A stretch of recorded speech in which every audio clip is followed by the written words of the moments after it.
میں عمر سے ناراض نہیں ہوں، یہ غلط پیغام آپ کو کسی نے دیا ہے۔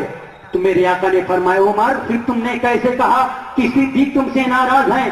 تو حضرت عمر عرض کرتے ہیں یا رسول اللہ میں نے اس لیے کہا کہ جب مجھ سے اور صدیق اکبر سے ملاقات ہوتی تو میں دل میں یہ سوچتا رہتا کہ آج میں صدیق اکبر سے پہلے سلام کروں گا، مگر یہ میری خواہش کبھی نہیں پوری ہوئی، مگر آج صدیق اکبر نے مجھ سے پہلے سلام نہیں کیا ہے، اس لیے میرا اندازہ ہے، یہ میری قیاس ہے، یہ میری فکر ہے کہ صدیق اکبر مجھ سے ناراض ہیں، اس لیے آج انہوں نے مجھ سے پہلے سلام نہیں کیا۔ تو میرے آقا نے پوچھا ہے صدیق بات تو بظاہر سمجھ میں آتی ہے کہ جب تم ڈیلی عمر سے فاروق اعظم سے پہلے سلام کرتے تھے تو آج تم نے پہلے سلام کیوں نہیں کیا؟ تو حضرت صدیق اکبر طرف پر عرض کرنے لگے یا رسول اللہ آپ ہی کی زبان پاک سے میں سنا کرتا تھا کہ جو جس سے پہلے سلام کرتا ہے وہ اس سے پہلے جنت میں جائے گا، تو یا رسول اللہ میں نے یہ سوچا کہ میں عمر سے پہلے سلام کرتا ہوں، میں عمر سے پہلے جنت میں جاؤں گا، یہ میری محبت، یہ میری اخوت، یہ میری بھائی چارگی کو گوارا نہ ہوا